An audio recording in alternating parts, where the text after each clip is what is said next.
Splash H bol priemerný pes. Išla Woof, a woof, a grrr.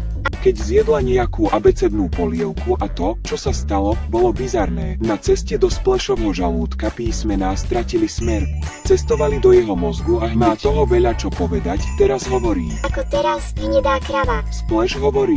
Áno, hovorí a hovorí a hovorí a hovorí a hovorí. Čo je to cabúz, kedy zase jeme?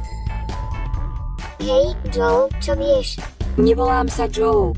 Liz vždy má pravdu, ale stále hovorí Splash. Dobrý deň.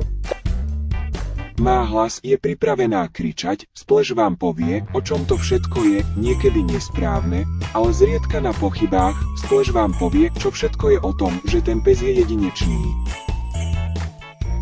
Počujte ju hovoriť. Splash hovorí a hovorí a hovorí a hovorí a... Testovanie, raz, dva. Komunikuje, vymenúva, objasňuje, zveličuje, naznačuje a vysvetľuje, vlovuje a preháňa a jej. Hyperventiluje. Splash hovorí.